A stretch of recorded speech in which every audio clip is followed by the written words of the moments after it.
It's not time for us to feel the pulse of Nigerians and indeed, even maybe not Nigerian nationals. But then Olamide Odekunle is here to let us know what exactly is trending now. Olamide, good to see you again. Good morning. Good to see you again, Ibrahim. I always say Olamide is here like the first day of the year. Like the first day of the year. Indeed, our finger is on the pulse. Etoma, are you ready to give me your very intelligent and unique takes on what's happening on social media? Let's hope and see. Let's have a look. Good morning to our viewers. I like to say that TVC has a finger on the pulse and our eyes on the streets. And here on the Trending Now segment, my team and I, both front end and back end, do our best to bring you some of the trending stories that are shaping the world that you and I live in.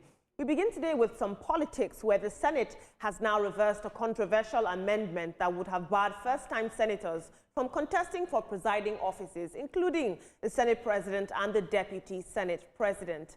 Now, the earlier amendment required senators seeking top leadership positions to have served 2 consecutive terms in the Senate, which would effectively have shut out new lawmakers and limited the race to a very small group of ranking senators. The provision sparked a lot of debate within political circles, with critics arguing that it narrowed democratic participation within the upper chamber. Well, the Senate has now rescinded that rule following a motion that was sponsored by Senate leader Opeyemi Bamidele and presided over by Deputy Senate President Jibrin Barau. But before the reversal, Senator Adams Oshomole had raised concerns about what he described as changes in the way that the Senate was being run under President Godswill Akpabio. Have a look at this video. We cannot allow this kind of drama to go on every time on the floor of this Senate. We must put a stop to it. This particular matter is not about Nigeria. This matter is about the Senate and the institution and those who want to aspire for leadership. When we are making a law, we should accommodate divergent views. That way, what one person forgot, the other person will remember. The way we rush the rules, because certain people wanted certain things concluded, is what led to this error. Well, this reversal now reopens the 2027 contest for Senate leadership, but while also highlighting growing tensions around power and hierarchy within the Red Chamber. Very interesting conversation there. Now, team, this sparked a lot of debate. I mean, all across social media, the narrowing down of the political space and Senate seats, because people felt that it didn't encourage political participation and it sort of saved power for a few in the Senate. But the Senate luckily has listened to the pulse of the people and they've now rescinded that offer, but not before. Senator Adams Oshomole got rowdy, and at some point on social media, he even called for the resignation of Senate President Godswill Akpabio. He essentially said that if this rule applies, you are saying people cannot run after they ran you must have run 2 consecutive terms to run again. He said, if we're applying this rule here, Senate President, with all due respect, you yourself should also be excluded. What do you make of this? Yes, that amendment was not popular from the very first day it was announced, you know, and thanks to Oshomole for being as vocal as he was, and with everything they did to try to shut him up, he made sure he completed his sentence and all that. And it's also kudos to the Senate leadership for listening to what the people are saying. I mean, you, Olamide, you didn't like it from the very first day that the thing came up. Indeed. And I didn't like it too, because it limits. And, you know, we do these things to protect us, you know, and at the end, we will not be in that Senate for as long as we think we could be there. All right? So when we leave, the law still stays and it's causing problems. So I just want to thank the leadership of the Senate for listening and changing their minds on this. Absolutely. When we are promulgating laws, we need to consider the impact, the effect, not just the letter, even the spirit that might likely be interpreted or misinterpreted later in the future. It should not be according to our own whims. We should always consider, you know, what about the other generation? I love the way, you know, Senator Adams Oshomole, you know, tackled the president and also tried to, you know, cause some sort of ripples, you know, within the Senate. That's actually what the floor is made for. Yes. You know, the banter, the fights, they argue, they haggle, they do a whole lot of things. At the end of the day, it boils down to the idiom, or is it the saying that what is sauce for the goose is also source for the gander. Absolutely. Like you said, Ibrahim, raising this issue of the floor, this is the heart of the Senate. It's what it's about, for policy to not just be flexible, but also to be just and take into account the very people it seeks to protect. Thank you so much for your input, team. You're welcome. Moving on, still on politics, former Labour presidential candidate Peter Obi is sparking a lot of reactions online after a video surfaced showing him intervening in a dispute between two drivers at an airport. Now, according to eyewitness accounts, the former Anambra State governor stepped out of his vehicle and he calmly engaged both parties after he noticed that a heated argument was happening between them over parking and vehicle clamping. And for some reason, this moment went viral and it sparked a lot of reactions. Some people said it was a display of his leadership style and his ability to arbitrate. Other people questioned whether it was part of a planned political image strategy ahead of the 2027 elections, in what I like to call the optics of politics. But as this debate continues, many people are now asking, was this genuine public service or was it another calculated move for Peter Obi's advantage? Let's have a look at what you thought about this on social media. Kuko Oladayo Rashid says he can settle drivers, but he can't settle the dispute between APCA, PDP, LP, and ADC. He couldn't settle Mama P and Sarah Ibrahim. Let him shall be doing his stage drama, they go. The Oracle says, funny how the structure suddenly disappears whenever Peter Obi does ordinary things that Nigerians have begged politicians to do for decades. One video of him calming traffic at the airport, and people are already calling it PR. Maybe Nigerians are so used to arrogant convoys and sirens that basic human behavior now looks staged. I'll tell you, anytime I take a story about Peter Obi, I'm torn apart online, you know, but like I always say, I don't make the trending stories. I go based on what social media users and indeed Nigerians are engaging with, and this video for some reason went viral. Mr. Itoma, it seems that Peter Obi is always doing something, whether it's carrying somebody's luggage at the airport, whether it is buying a granite, whether it is intervening in a dispute. He's always doing something that is very in tandem with the people. But, you know, his recent move to NDC, surely he has more important things to focus on. Yes, you know. They're going to rip us apart. Yes, the comments you read, it just shows the two sides of the divide, the people that feel that it's political image making, and the other one believing that, yes, that's the person he is. But what I would like Nigerians to research is check and see what he does when election is not around the corner, and then you will know the man. Wow. Yeah, this reminds me of a verse that says, believers are but brothers, so make peace among yourselves so that you do not fight, you know, etc. So what Obi has done is actually commendable. Kudos to him. But, you know, it will have been very, very interesting because that first tweet took it right out of my mouth. It will have been very interesting how much of a diplomatic person or how much diplomacy he can actually birth or bring to fore if he had done the same thing in ABGA, PDP, particularly Labour Party, where he ran as a presidential candidate, and even the ADC that he recently bolted out of. So meaning that he can't resolve, you know, disputes on a large scale, which Nigeria seems to have, but it can simply resolve, you know, traffic challenges, because we already saw the FRSC, the last mile person there. So what exactly, without, you know, you wearing your uniform, you're just saying, guy, hold on, let me just resolve this matter, turn on the camera and all of that. But please, we want you to resolve the crisis within the, oh, you left the ADC already, but another one is coming in the ADC, even though you're already begging. But let's see that you can do this on a large scale. Absolutely. Every week I always look out to see what Peter Obi is going to do next. Next week we'll see him holding a baby somewhere, you know, just very interesting. Thank you so much for your input, team. Moving on, a viral video showing hundreds of young Nigerians lined up outside a popular Abuja nightclub is stirring debate online. Now, this footage was reportedly recorded outside a Moscow nightclub in the Wuse 2 area of Abuja. And as you can see there, young people are lined up waiting to attend job interviews at this venue. Some of them were seen holding documents that are believed to be credentials as they queued outside this club. Well, this video that you're watching has since triggered debate on social media. Many people are asking, why do these young people seem so eager to work in nightlife and entertainment? But some other people are saying that this scene does reflect the harsh economic realities that are facing many young Nigerians, where unemployment opportunities, regardless of the industry, are increasingly difficult to ignore. Very interesting conversation here. Let's have a look at social media.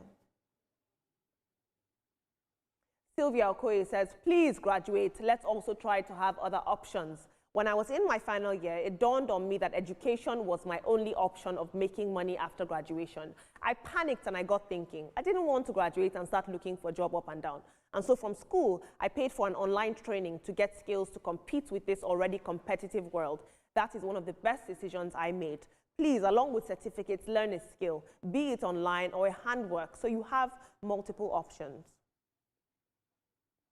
Akikonju says, these are just people looking specifically for club jobs, for tips, for opportunities to see and meet celebrities and glamour. Look elsewhere across Abuja and Nigeria, you won't see this kind of crowd. And finally, Abdul Samad says, this is the reason people get underpaid in Nigeria. 5 positions for 200 applicants. More odds of finding someone that will beg to collect 40K. Later, they will say that this person is unskilled. Team, very interested and spirited debate about to happen as always, and we have a bit of time, so I'm going to let you let loose and take your time and give your points. But this is the angle that I am choosing to come from. I often hear this debate and this sentiment of, oh, there's no money in Nigeria, we're going through a liquidity crisis. But let me tell you now that nightlife rakes in millions every single night, from Abuja to Lagos to Owerri to Port Harcourt to the biggest mega cities. There is money in nightlife. Young people are spending a lot of money on nightlife, spending a lot of their time and their resources in nightlife. So when I saw this video, I wasn't surprised, Etuma, that many people want to work in this popular Abuja nightclub. I mean, look at that video. Look at the sheer amount of young people who are there. Is it a lack of opportunities in other industries, or is it just like one user pointed out, I want to work in a club because there's lots of cash, there's lots of big boys and big girls? What do you make of this? That crowd you see, that doesn't represent up to 3% of people that are looking for jobs in Abuja alone. Of course. All right, in Abuja alone. So yes, maybe it's a good brand. People want to work in a good brand, all right, because of the perks that come with it.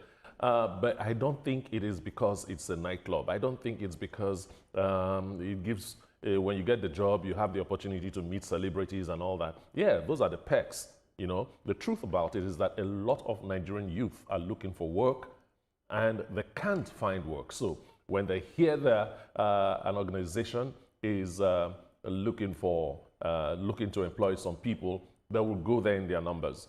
And if that organization happens to have a good brand, you see more and more people going there. So it means that even if it is a hospital that wants to employ, we're going to see a crowd like that. If it's a school that wants to employ, we're going to see a crowd like that. If it's a paramilitary organization that wants to employ, we are going to see a crowd like it. It's just the reality of the times. Yeah, so Yoruba sayings, and I think this nightlife of a thing has actually challenged that saying, where the Yorubas will say anyone who is well brought up or thoroughbred does not crawl in the night or travel in the night. But now we talk more of nightlife, generating millions, billions of dollars, to the Nigeria's economy. But the challenge here's the catch. When we have younger generation, seeking, their daily bread or anything, from the nightlife, especially from areas where we know that it's strictly for adults, we need to start questioning, how old are they? Are they adults yet? Yes, maybe if they are 18, is it that age range that we need to be very, very particular about, so that some of them are not pimped, for any wrongdoings at night? So it's not really a function of, unemployment and all of that, because I know a whole lot of people, a whole lot of us, after schooling, we also learn, trade, we learn apprenticeship, somewhere, we try to be our own boss and that. So we should begin to re-engineer our own orientation. What exactly should we help our younger generations do, rather than, getting into areas where adults, that are strictly, for adults? Absolutely. Thank you so much for your input, team. Moving on, a National Youth Service Corps member is gaining attention online, and he's trending after he reportedly used his April allowance, or alawi, to settle the school fees of all of his students. In a trending video, this Corps member was seen addressing his students, and then he announced to them that he had paid their school fees using his monthly NYSC stipend. And this unexpected gesture was met with excitement and a lot of happy reactions from these students. They celebrated this announcement, and I'm celebrating it too. Have a look. I've made my final decision, and I've decided that my April NYSC allowance will be for you. So therefore, I have everybody's to this class. Well, that act has since drawn reactions online. A lot of Nigerians are praising this core member for his kindness and his commitment to supporting education despite his own limited personal resources. Good on you, young man. Let's have a look at social media. Slim Media says, this is the real spirit of service. Turning NYSC allowance into impact like this is powerful. Those kids will never forget his kindness. Small beginning, big legacy in the making. Nigeria still has good hearts.